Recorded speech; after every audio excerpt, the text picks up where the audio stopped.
Ang kaso natin ngayong araw ay naganap sa bansang Luxembourg, isang maliit na bansang napapalibutan ng France, Germany at Belgium. Sa kabila ng liit ng bansang ito na halos sinlaki lang ng isang lalawigan sa Pilipinas, kilala ito sa yaman at katiwasayan at pinangalanan pa noong 2024 bilang pinakamayamang bansa sa buong mundo batay sa GDP nito. Sa Esch-sur-Alzette na isang tahimik na lungsod sa bansa, isang kakaibang kwento ng trahedya ang naganap kung saan sangkot ang isa nating kababayan na napadpad sa lugar, si Leonida Callica. Hindi kailanman pinangarap ni Leonida Callica na lisanin ang Pilipinas. Si Leonida, na isang 39 anyos, ay nakatira sa San Juan, La Union. Doon siya lumaki sa isang payak na buhay sa kanilang tahanan na malapit sa dagat. Minsan niyang naisip kung ano ang buhay sa ibang bansa pero para sa kanya ay sapat na ang simple. Nagbago ang lahat noong 10 ng Oktubre 2017 nang maatasan siyang maging facilitator sa isang international conference sa Maynila. Isa sa mga dumalo roon si Heinrich Müller, isang 55 anyos na negosyanteng Luxemburger. Tahimik at hindi pala kaibigan si Heinrich, lalo na't hindi ito ganon kabiyasa at kakumpiyansa sa pagsasalita ng Ingles, ngunit may kung anong gaan ng loob itong makausap si Leonida. Gayon din naman ay naramdaman ito ni Leonida ang pagiging komportable sa tuwing nakakausap si Heinrich. Nang magkakilala sila ay hiningi ni Heinrich ang email address ni Leonida na agad naman itong ibinigay.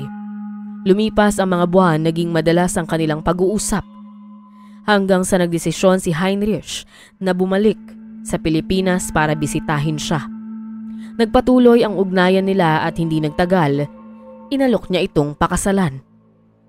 Noong 5 ng Disyembre 2018, nagpakasal sila sa Luxembourg City Hall.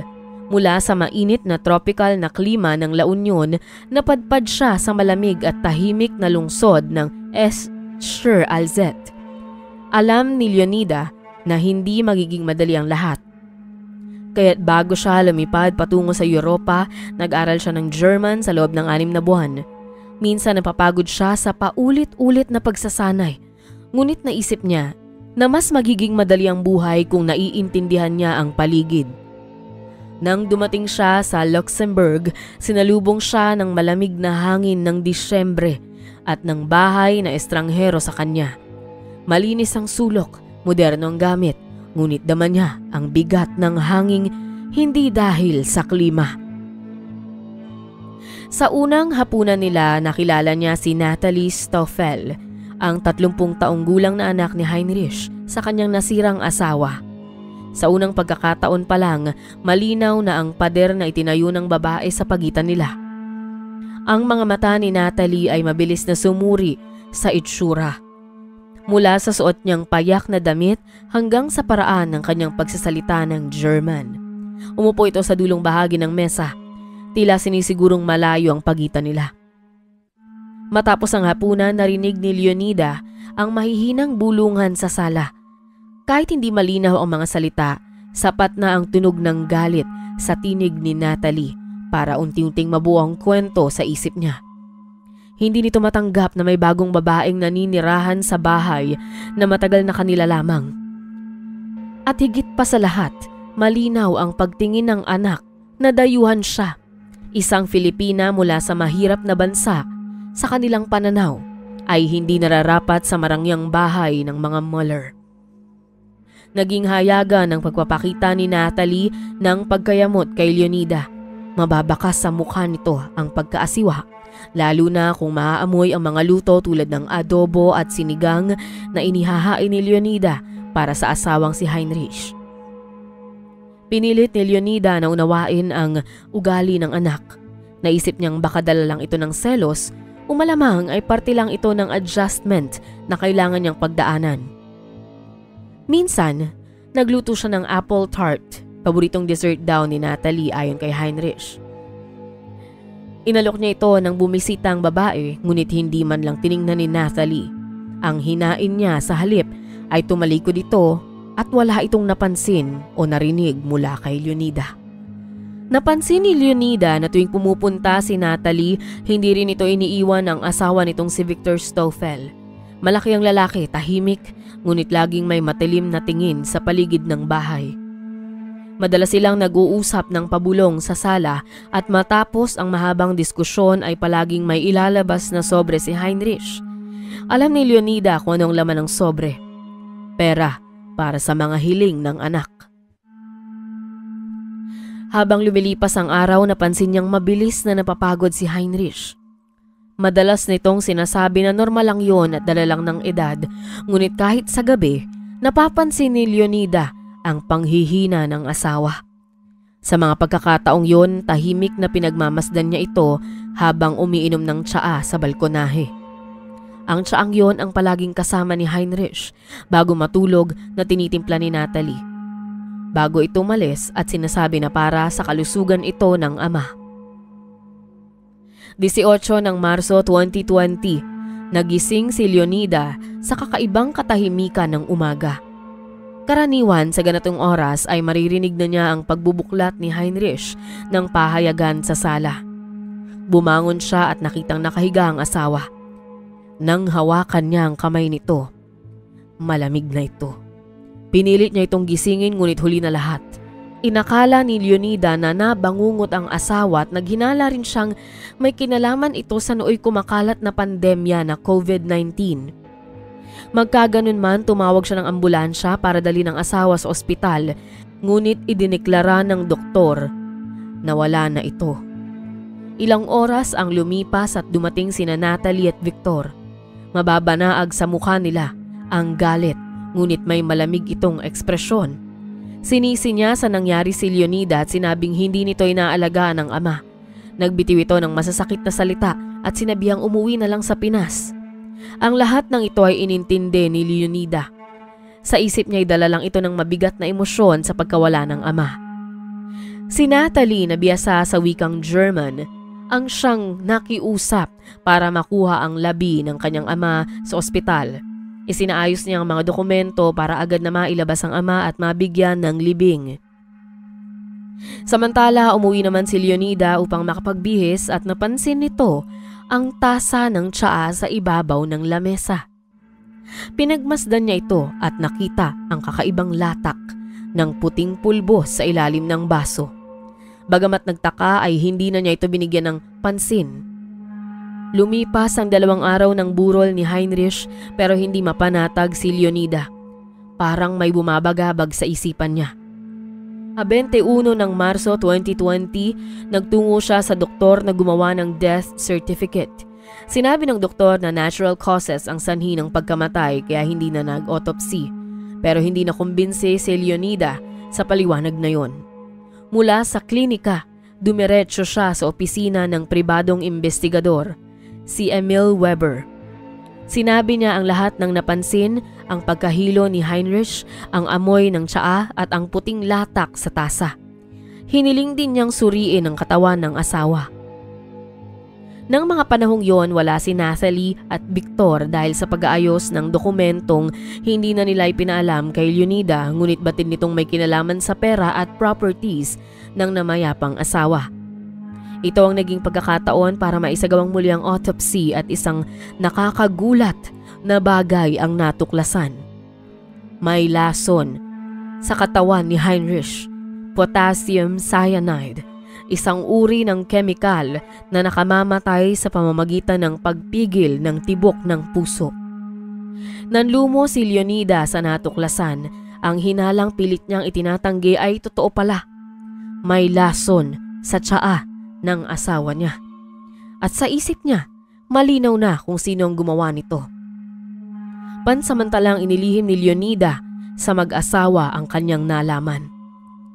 Kinabukasan, bumalik siya sa opisina ni Emil. Ikinuwento ang lahat ng napansin, ang kakaibang latak sa tasa, ang amoy sa tsaa at ang pagbisita ni Natalie at Victor noong gabing yun. Sabi niya rin na palaging humingi ng pera si Natalie kay Heinrich. Hindi rin ito matanggap na may bagong asawa ang ama. Hiniling ni Emil na tingnan ang CCTV footage sa kanilang bahay. Ilang linggo bago siya namatay, nagpasya si Heinrich na magpakabit ng CCTV para masigurong ligtas ang tahanan. Makalipas ang 3 araw, muling tumawag si Emil. May natuklasan siya. Sa footage ng gabing namatay si Heinrich, nakita si Natalie na pumasok sa kusina.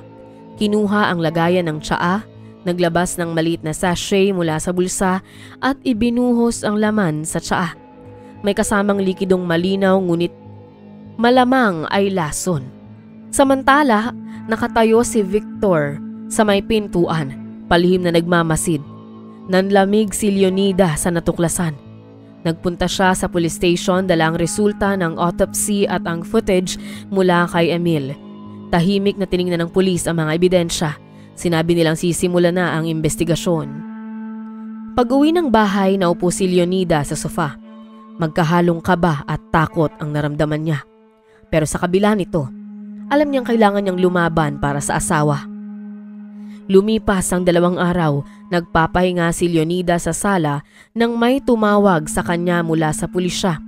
Sinabi nitong natuntun na sina Natalie at Victor sa isang mamahaling resort sa Moselle Valley. Nasa bakasyon ang dalawa matapos ang libing at tila walang iniindang lungkot sa pagkawala ni Heinrich. Naaresto ang dalawa sa bisa ng warrant of arrest na inihain sa kanila. Ayon sa ulat, nagtangka pa raw si Natalie na magpaliwanag at sinabing imposibleng kasangkot siya sa krimen. Si Victor naman ay nanatiling tahimik at hindi nagsalita. Habang nakaupo si Leonida sa gilid ng kama, hindi niya alam kung matutuwa ba siya. Hustisya ang hinahanap niya para kay Heinrich at unti-unti nang gumagalaw ang batas. Sa kabilang banda, hindi niya maalis ang bigat dahil mismong anak ng asawa ang nasa likod ng lahat. Kinabukasan may tumawag mula sa pulisya. Sinabi nilang nais siyang imbitahan sa interogasyon ng mga nahuli. Pumunta siya sa istasyon ng pulisya at dahan-dahang lumapit sa silid kung saan isinasagawa ang interogasyon. Sa maliit na siwang ng bintana, nakita niya si Natalie na nakaupo sa harap ng mga opisyal. Hindi ito umiimik, pero nang ipakita ang CCTV footage, nagbago ang ekspresyon nito. Umiwas ng tingin at kinabahan. Maya-maya itinuro niya si Victor na siyang pasimuno ng lahat. Sa kabilang silid na natiling tahimik si Victor nang ipakita sa kanya ang parehong video, napatingin ito sa sahig. Ilang minuto ang lumipas bago ito nagtaas ng ulo at nagsalita. Inamin niyang pareho nilang pinlano ni Natalie ang paglagay ng lason sa tsaa ni Heinrich. Ginawa nila yon para makuha ang malaking bahagi ng ari-arian at palayasin si Leonida sa bahay. Nakaupo si Leonida sa police station habang iniisip ang mga revelasyong narinig. Sa mga salitang binitiwan ni Victor, naalala niya ang bawat pagkakataong ipinakita ni Natalie ang pagkapuot sa kanya. Mula pa nung una hindi siya tinanggap at ngayon malinaw na hindi lang galit ang nagtulak sa anak ng asawa niya. Kasakiman ang tunay na dahilan. Kinabukasan, pinatawag si Leonida sa police station ulit. Sinabi ng mga investigador na handa nang ituloy ang kasong pagpatay laban kina Natalie at Victor. Sa loob ng interrogation room, nakita niyang muli si Natalie. Inamin nito na matagal na siyang may galit sa ama. Simula raw nang mamatay ang ina, naging abala ito sa trabaho at bihirang bigyan siya ng pansin. Nang ikasal si Heinrich kay Leonida, tuluyan nang napuno ng galit si Natalie. Pakiramdam niya tuluyan na siyang naisantabi. Gusto niyang bawiin ang lahat, ang yaman, ang bahay at ang atensyon ng ama. Sa plano nila ni Victor, lilinisin nila ang bahay sa pamamagitan ng pagtanggal kay Leonida at pagkuha ng ari-arian. Ang lason sa tsaa ay naging paraan para makuha nila ang gusto nila. Ilang araw matapos ang interogasyon, inakit na sa korte ang kaso. Naging mabilis ang proseso dahil sa malinaw na ebidensya. Noong 25 ng Abril 2021 sa harap ng hukom, hinatulan ng tig-30 taon ng pagkakakulong sina Natalie at Victor Stoffel. Habang binabasa ang desisyon ng korte, hindi gumalaw si Natalie. Tila hindi pa rin matanggap ang sinapit. Si Victor naman walang reaksyon na para bang tanggap na ang parusa. Matapos ang paglilitis, lumabas si Leonida ng korte. Huminga ng malalim dahil sa wakas nagkaroon na ng linaw ang lahat. Napatunayan na ang may sala. Lumipas ang ilang linggo matapos ang paglilitis, bumalik si Leonida sa kanilang bahay sa Esch-sur-Alzette. Ang dating tahanang puno ng alalahanin at tensyon ay bumalik sa orihinal na anyo. Ngunit sa katahimikang yun, naroon pa rin ang masakit na nakaraan. Isang hapon habang nag-aayos ng lumang dokumento sa opisina ni Heinrich, napansin niya ang maliit na sobre na nasa ilalim ng drawer. Binasa niya ito. Naglalaman ito ng liham na isinulat ng kanyang asawa bago sila ikasal. Dito isinaad ni Heinrich kung gaano siya kasaya na makilala si Leonida na itinuring niyang nagbigay ng panibagong kulay sa buhay niya. Inamin niyang sa sulat ang hindi magandang relasyon sa kanyang anak at paggawa nito ng paraan upang maayos ang kanilang pagsasama sa pagbibigay ng suporta sa anak kahit pa may asawa na ito. Kalakip din ng liham ang huling habilin ni Heinrich kung sakaling may mangyari sa kanyang masama sa hinaharap. Matapos basahin, napahawak siya sa dibdib. Hindi niya akalaing alam na pala ni Heinrich ang panganib na darating.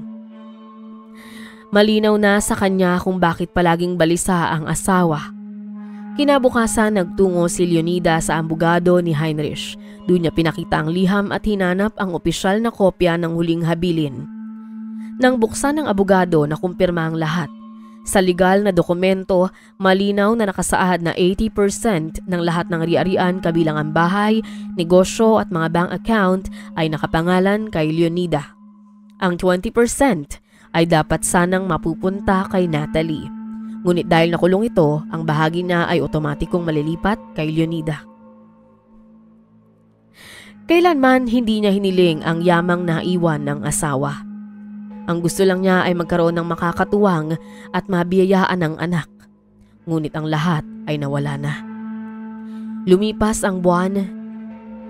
Nanatili siya sa Luxembourg, sa bahay na pinaghirapan ng asawa. Paminsan-minsang umuuwi ng La Union para bisitahin ang pamilya, ngunit hindi rin nananatili sa Pilipinas dahil ayaw niyang lisanin ang lugar na nagpapaalala sa kanya kay Heinrich na tunay niyang minahal at hindi niya makakalimutan. Ngayon ay masayang ginugol ni Leonida ang kanyang mga araw sa Luxembourg. Patuloy siyang nagpakabihasa sa wikang German at ngayon ay sinubukan niyang humanap ng trabaho para malibang ang sarili. Paminsan-minsan ay ginagampanan niya ang buhay bilang translator para sa mga Pilipino at mga Englishmen na napapadpad sa lugar. Plano nitong mag-ampon o di naman kaya ay dalhin ang isa niyang pamangkin sa Luxembourg upang magkaroon ng makakasama at magsisilbi nitong anak. Sa kabila ng lahat ng nangyari, nangako si Leonida sa sarili na hindi na kailanman iibig sa iba at habang buhay nagugunitain si Heinrich.